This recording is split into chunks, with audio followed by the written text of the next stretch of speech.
You're on a tiny, remote island in the middle of the Pacific Ocean. It's just vast, open water all around, nothing but the horizon. And on this island, there are these massive statues. I mean, absolutely gigantic. Some are over 30 feet tall, looking down on you as if they've got secrets they'll never share.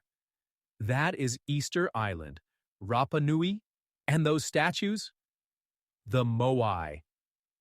They are hands down one of the greatest enigmas of the ancient world. They really are. And they're not just statues, you know. They're symbols of ancestral power and spiritual essence, what the Rapa Nui people called mana. These moai weren't just art. They were guardians, protectors. They stood on ceremonial platforms called ahu, facing inward, almost watching over their people. It's wild to think about, right?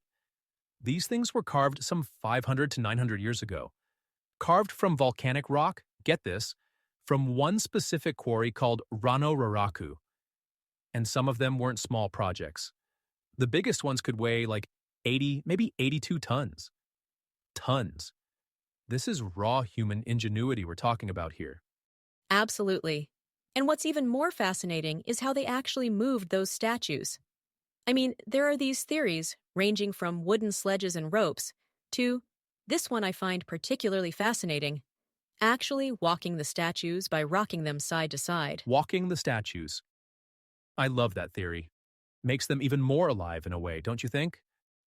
Like they had this strange, imposing energy even as they were being moved to their final spots. Totally. You know, it reminds me of when I visited this museum that had a Moai replica. Okay, I know it's not the real thing, but standing next to it, it was humbling. It wasn't just its size, but the precision, the detail. And, well, it made me think about the people who created them, their skill, their devotion. It's incredible that this is an achievement born out of Polynesian culture, not some hypothetical lost civilization or advanced alien race. Oh, we're definitely going to come back to those other theories later. But you're right, this was ingenuity at its finest, born from necessity and belief. Of course, these statues weren't finished all at once. They were carved over centuries, probably evolving in style and purpose as the culture did. And so much of that purpose comes back to reverence, doesn't it? Honoring ancestors, preserving their mana. It wasn't about vanity or power. It was deeply spiritual, almost a sacred duty. Which is why I think they leave such an impression on us today. They aren't just impressive because of their size or their mystery. They resonate like they're still fulfilling that original purpose of watching over us, making us feel small, humbled. Exactly. And yet, we're still trying to unravel how it was all done. Every theory just makes them more fascinating. And the theories, believe me, get creative. Especially once you throw in ideas about lost continents, ancient civilizations, and the like. But that's for later. You know, as we were saying about the creative theories, one of the most intriguing takes us even further into the realm of speculation. Let's explore the idea that Easter Island, this small, remote piece of land, might actually have a connection to a lost continent. And I'm talking about Mu, the so-called motherland of humanity. Mu is definitely one of the more compelling, if controversial, theories.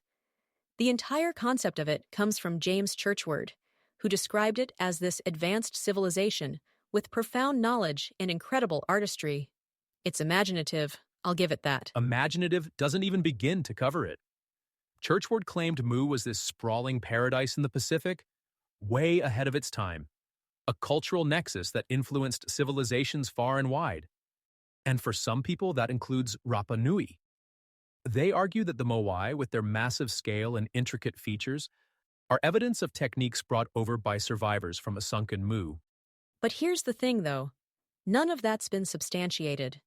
We don't have archaeological, let alone geological evidence to prove Mu even existed, much less that it influenced the Moai. Right, and that's the argument against it.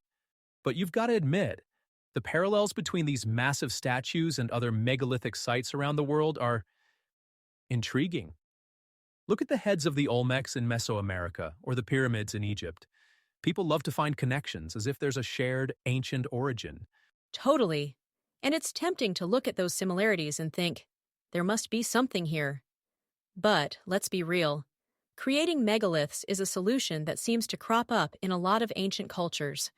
Big stones, monumental designs. It's a way to leave a legacy to transcend Fair time. point. But then you get these leaps, like how some theorists claim there's a direct link between the Moai and the statues in Tikal or the stone circles of Europe. It's like they're all somehow tied to Mu or Lemuria, these lost super civilizations that supposedly transfer knowledge across oceans. Which sounds, well, romantic. And sure, there's a certain appeal to the idea of a prehistoric global culture sharing technology and beliefs. But most of those claims rely heavily on speculation. The connections are more like coincidences than actual evidence. Exactly. And I think this is where it gets tricky, right? Because how do we separate the cultural achievements of the Rapa Nui, genius achievements, from these fantastical links to mythical places? Just because it's mysterious doesn't mean it requires a fantastical explanation. That's a good point. A lot of this comes down to respecting what the Rapa Nui created on their own terms. Drawing lines to Mu or Lemuria without evidence makes for a good story, but it risks overshadowing how resourceful and skilled the islanders really were. And yet, people just can't help wondering, what if? What if these myths hold fragments of truth? What if survivors of Mu really did bring some sort of legacy to a place as remote as Easter Island? And that's the fascinating part, isn't it? What if the myths carry fragments of truth? And yet, even without them, the reality is just as extraordinary. The Rapa Nui didn't need lost continents or ancient super civilizations to achieve something as monumental as the Moai. These statues, their scale, their craftsmanship, they stand as a testament to a community mastering its environment with ingenuity and determination. Exactly. The Rapa Nui didn't need some external influence from a mythical super civilization. They adapted to their island's resources, they applied their knowledge, and they came together as a community to create monuments that still leave us in awe today. And, it's easy to get caught up in the mystery. Humans, we like to look for connections, for something deeper, right? So when people see the Moai, they want to believe there's got to be something more, some hidden ancient story. That's why ideas like Mu and Lemuria stick around. They give us a backdrop for the unexplained. But they also risk, well, overshadowing the actual story. The Rapa Nui didn't just survive in one of the most remote places on Earth. They thrived. The Moai aren't just statues. They're symbols of resilience, of cultural pride. They represent the resourcefulness and creativity of a people who stood their ground in the face of incredible challenges. Absolutely. And that's where I come back to what makes the Moai so compelling. They aren't just relics of the past, tied to a speculative myth or a what if. They're a testament to humanity's will to create, to honor, to leave a mark. Which, honestly, is the perfect kind of mystery. One grounded in real human achievement. Well said. And, in a way, that's what makes them even more profound. Myths like Mu and Lemuria tap into our imagination, sure, but it's the reality of what the Rapa Nui accomplished that keeps us coming back. It's a legacy we can still learn from, and honestly, feel inspired by. And on that note, I think that's a wrap for today. Thanks for diving in with us. Remember, whether it's myth, history, or a little of both, there's always more to explore. Absolutely. Thanks for listening, everyone. Until next time, keep questioning, keep exploring, and we'll see you soon.